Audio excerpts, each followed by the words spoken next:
सबको जय यीशु की। प्रभु यीशु क्रिस्त में प्यारे भाइयों बहनों, नवजीवन का संदेश इस शीर्षक के अंतर्गत प्रतिदिन का ईश्वर का जीवंत वचनों को सुनने के लिए, समझने के लिए, उन वचनों को ग्रहण करते हुए उन वचनों के अनुसार जीवन बिताने की शक्ति, सामर्थ्य, कृपा, अनुग्रह मांगते हुए एक सुंदर आदर्श क्रिस्तीय जीवन बिताने की विशेष कृपा मांगने के लिए मैं आप सभी लोगों का हार्दिक स्वागत करता हूं।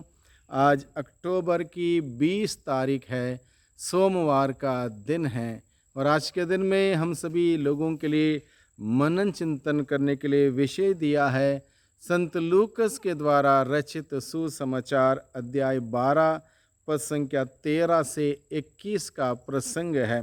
इस छोटे से प्रसंग में प्रभु यीशु मसीह हम सभी लोगों को एक महत्वपूर्ण बात को लेकर समझाना चाहते हैं कि हम सभी उस बात को समझें, ग्रहण करें और उन वचनों के अनुसार जीवन बिताने का प्रयास करते हुए प्रभु के सानिध्य में रहें, प्रभु में फलें, प्रभु में बढ़ें, प्रभु में जिएं।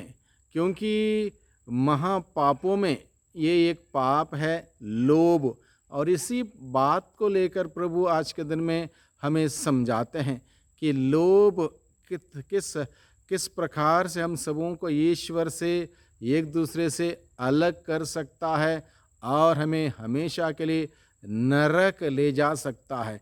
इसलिए प्रभु क्या कहता है, लोभ से बचने के लिए भीड़ में से किसी ने ईसा से कहा, गुरुवर मेरे भाई से कहिए कि वह मेरे लिए पैतृक संपत्ति का बंटवारा कर दें। उन्होंने उसे उत्तर दिया, भाई किसने मुझे तुम्हारा पंच या बंटवारा करने वाला नियुक्त किया? तब ईसा ने लोगों से कहा, सावधान रहो और हर प्रकार के लोभ से बचे रहो, क्योंकि किसी के पास कितना ही संपत्ति क्यों ना हो, उस संपत्ति से उसके जीवन की रक्षा नहीं होगी। प्रभु यीशु मसीह इस बात को बड़े गंभीरता से हम सबों को समझाते हैं। किसी के पास कितना ही संपत्ति क्यों ना हो, उस संपत्ति से मनुष्य की आत्मा नहीं बचाए सकती। मनुष्य को बचने के लिए ईश्वर का वचन, ईश्वर पर विश्वास और विश्वास भरा वो जीवन, प्रभु के वचनों के अनुसार जीवन बिताना, ये महत्वपूर्ण है। इस बात को प्रभु हम सबों को सिखाता है, बताता है, समझाता है। इसलिए आज के दिन में प्रभु हम सबों को बुलाता है लोभ से, हर प्रकार के लोभ से बचे रहने के लिए प्रभु हमें बुलाता है। और ये बात बहुत ही ज़रूरी है हम सबों के लिए समझना, जानना और इस वचन के अनुसार जीवन व्यतीत करना, अन्यथा हमारा रिश्ता ईश्वर के साथ कट सकता है। क्योंकि लोभ में बने रहना, उसी को लेकर जीना, हमारा रिश्ता दुनिया की ओर, सांसारिकता की ओर, मोह माया की ओर, पैसे की ओर, ज़मीन जायदाद की ओर हो सकता है। इसलिए प्रभु इससे बचने के लिए बताता, यहाँ पर प्रभु ये नहीं बताता कि अमीर होना कोई पाप है। अमीर होना कोई पाप नहीं है, धन दौलत होना कोई पाप नहीं है। किस अंदाज से, किस उद्देश्य से, किस लक्ष्य से, किस मकसद से मैं उसको इस्तेमाल करता हूँ, ये महत्वपूर्ण है। किस अंदाज से अगर कोई अमीर बनता है या बनने की कोशिश करता है, अमीर बनने के लिए अलग अलग प्रकार के तत्व अपनाता है या गलत रास्ता अपनाता है, तो वो गलत है। अगर अपने आप में इंसान ईश्वर की कृपा से, ईश्वर की मेहरबानी से अगर अमीर है, भरपूर ज़मीन जायदाद है, उसे इतना ही चाहिए कि ईश्वर को धन्यवाद दें और उस अपने पास ईश्वर ने जितना भी उपहार स्वरूप उसको दिया है, उसको उदारतापूर्वक कलीसिया की सेवा में, एक दूसरे की सेवा में, दीन दुखियों की सेवा में, गरीबों की सेवा में इस्तेमाल करना चाहिए। तब जाके वो अमीरी ईश्वर के दृष्टि में अमीरी होगी, अन्यथा वो अमीरी ईश्वर के दृष्टि में अमीरी नहीं होगी अगर स्वार्थ के लिए इंसान इस्तेमाल करेगा। तो इसलिए प्रभु यीशु ने कहा, धनी के लिए स्वर्ग राज्य में प्रवेश करना बहुत कठिन है।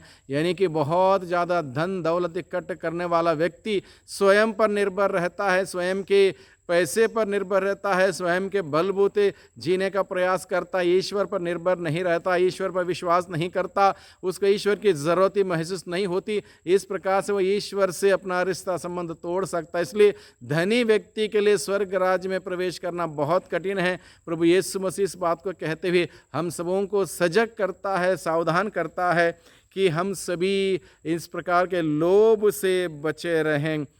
We need to focus our attention on heavenly inheritance, स्वर्गीय जीवन पर, स्वर्ग से संबंधित उन मूल्यों पर हमारा ध्यान हमें केंद्रित करने की आवश्यकता है। It is not wrong to have wealth, but our attitude or focus depends. Where is my focus when I have the or accumulate the wealth? What is my intention? That depends. इसलिए प्रभु हमें इस बात को लेके सजग करता, सावधान करता। धनी लोग अपने धन दौलत पर विश्वास रखते हैं, ईश्वर पर नहीं।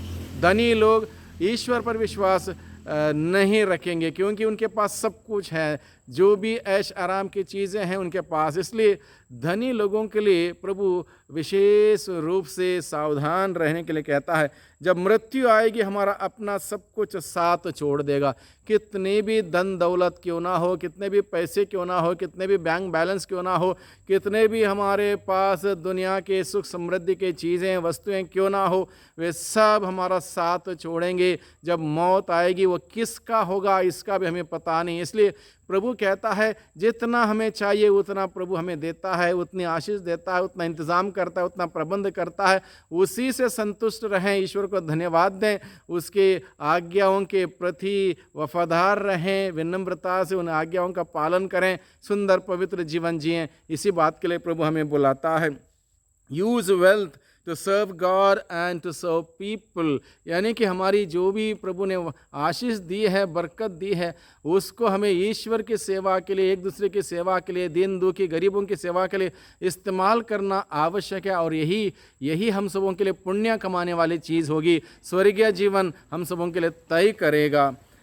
Live generously and gratefully because everything we have is of God's gift, यानी कि हम सबों को उदारता से, कृतज्ञता का भाव रखते हुए, एक दूसरे की मदद करते हुए, दिन दुखियों की सेवा करते हुए, ईश्वर की सेवा करने के लिए हमें अपने धन दौलत को इस्तेमाल करने की बात आज के सुसमाचार के द्वारा प्रभु हमें बताता है।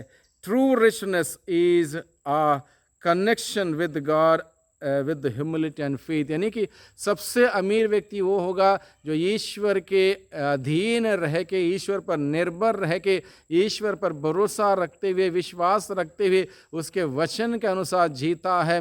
वही व्यक्ति असली धनी होगा। और ये ऐसे लोगों को प्रभु निश्चित रूप से स्वर्गीय राज्य के सुख प्रदान करेगा। इसलिए स्वर्गीय राज्य के सुख प्राप्त करने के लिए हमें उसमें आने वाली सारी बाधाओं को पहचानना होगा, उसको दूर रखना होगा, हर प्रकार के मोह माया से दूर रहना होगा, हर प्रकार के लोभ से और स्वार्थ से दूर रहना होगा।